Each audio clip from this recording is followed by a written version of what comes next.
E aí, galerinha da terceira série, bom dia a todos. Aqui quem fala com vocês é o professor Pedro, tá ok? Saudade de vocês imensamente. Infelizmente, né? Nós estamos passando por uma situação bem delicada, bem complicada, mas daqui a pouco, queira em Deus, que eles vão estar novamente reunidos. Um abração aí, Thomas, Débora, Amanda e companhia, Rodrigo, por aí vai, tá? Então, nós vamos trabalhar hoje com o H1, tá? Para quem não sabe, ficou um tema pendente, que é justamente a aula 12, que fala sobre o feudalismo. Então, vamos hoje trabalhar com o feudalismo, semana que vem vamos trabalhar com a aula 7, tá bom? Capítulos 13 e 14 e por aí vai. Então, aqui, meninos, vamos trabalhar justamente sobre essa questão, né? De que maneira o feudalismo vai se formar. Leve em consideração que o termo feudalismo vem da palavra feudal, feudo, bens, né? E dentre esses bens nós temos terra, ferramentas e por aí vai. Mas chama a atenção que aquilo que nós conhecemos como feudalismo, que vai começar a se iniciar lá no século IX da era cristã, ou seja, final da Alta Idade Média, é uma união, né? Uma conjugação de heranças, né? De contribuições tanto dos romanos quanto dos bárbaros. Nós temos aí então o colonato, né, que era justamente na época do Império Romano, que era a obrigação, né, do colono de ir para o interior e viver da agricultura, que era o início da servidão, digamos assim. As vilas, que é uma ideia romana também, que vai trabalhar com essa ideia de possessão de fazendas autossuficientes, feudos.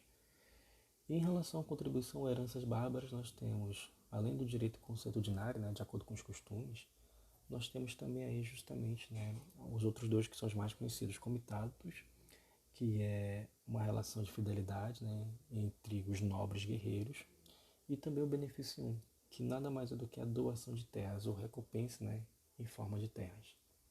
Aqui nesse momento, né, nesse próximo slide, vocês têm a divisão das terras, né, durante o feudalismo: manso senhorial, servil ou comunal. Você pode também ver algumas palavras, né? As terras elas podem ser chamadas de manso, de tenências ou reservas. Em alguns casos, vão chamar até de glebas, tá bom? Tudo é a mesma coisa, terras. O manso senhorial, como vocês podem observar aí, eram terras pertencentes ao senhor feudal, como lá está em cima. Castelo, bosque, pastos. O manso servil eram terras que eram justamente arrendadas, concedidas por meio de pagamento ou aluguel aos camponeses, tá, meninos? Então vocês podem observar aí, ó, nós temos o cemitério, pastos e por aí vai, o forno, a igreja.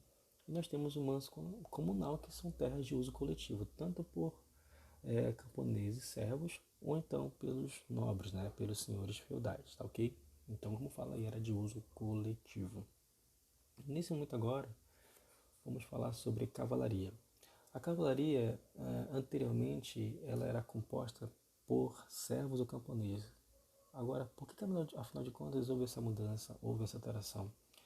Por causa que justamente existia um alto custo para a compra de armaduras, armas, o cavalo até então, né? Então isso passou para os nobres, tá ok, queridos? Então são os nobres que vão ter essa responsabilidade, então, de estar à frente da cavalaria. E possui todo o código de ética, né?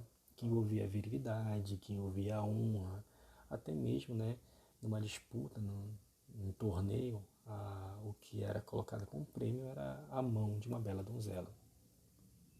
Além disso, né, em relação à cavalaria, né, vocês podem observar essa imagem com o seu elmo, seu escudo, sua lança, sua couraça, seu capacete. Os cavaleiros atuavam justamente em guerras e pilhagens, né? E saqueavam. Então eles não tinham tão, digamos assim, por mais que tivesse um código de honra, a ética às vezes começou a fugir, né, do controle. Tanto é que nesse caso a Igreja Católica passou a direcionar o comportamento deles, tá ok?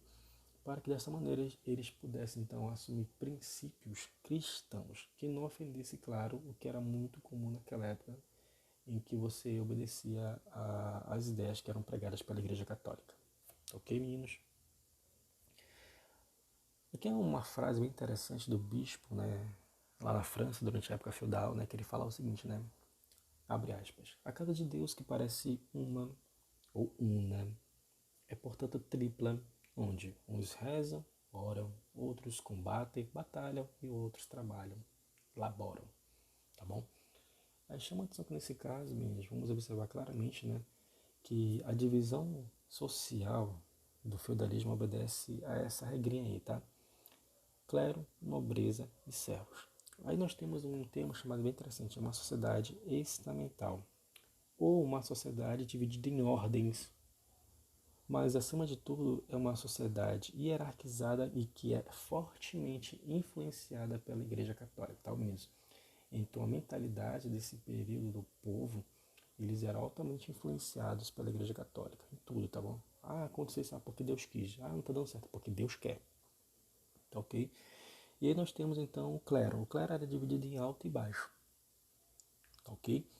E eram os oratores, aqueles que oram. A nobreza eram os belatores, né?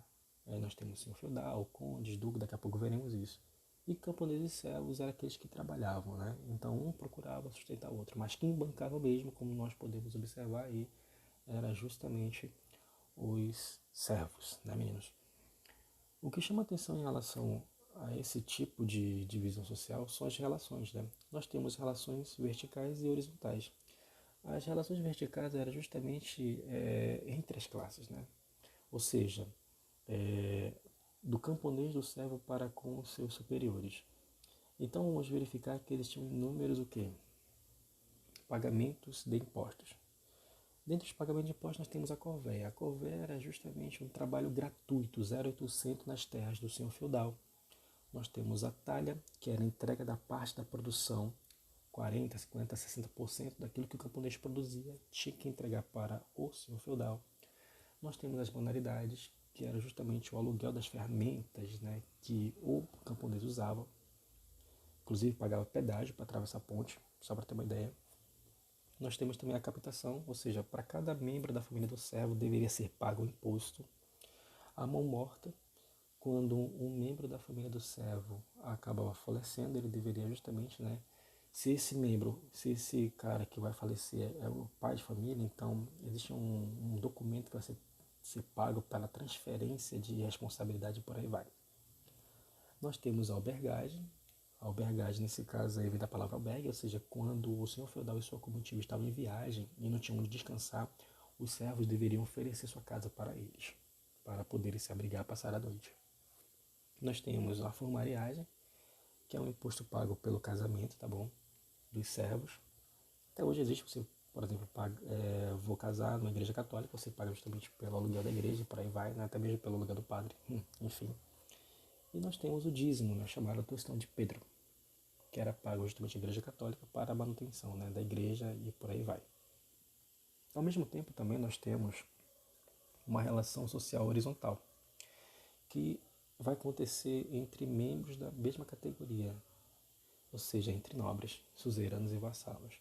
Suzerano é aquele que tem mais posses, o vassalo também é um nobre, porém com poucas posses. Nesse caso aí, obedece justamente a um ritual. Nesse caso, nós temos a investidura e a homenagem. A investidura. Quem oferece a investidura é o suzerano. A investidura, nesse caso, nada mais é do que a doação de terras. A quem? Aos vassalos, aos cavaleiros, em troca de fidelidade. E aí, no caso, nós temos um termo chamado beneficium. Lembra do beneficium lá atrás que eu falei que é uma contribuição germânica? Em contrapartida, o vassalo ele vai realizar uma homenagem. O que é homenagem? É o comitatus, que ele vai justamente, né, agradecer ao suzerano por meio de uma fidelidade, por meio de uma lealdade, por meio de uma obediência, né, descomunal. Enfim, a economia ela era agropastoril autossuficiente, isso é bem característico da época dos bárbaros também.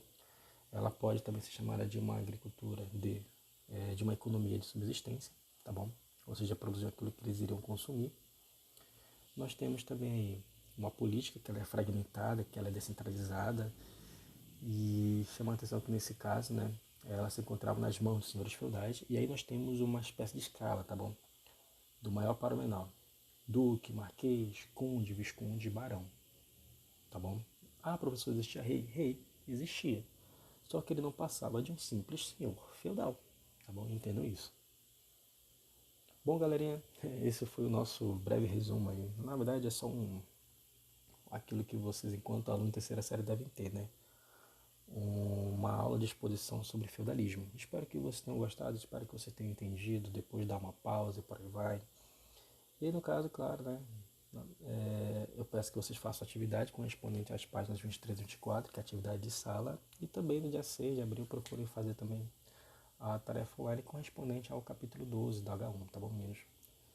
Bom, no mais é isso, tá bom? Eu quero dizer que estou morrendo de saudade de vocês.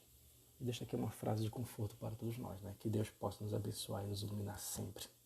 Saudade, galerinha. Fui.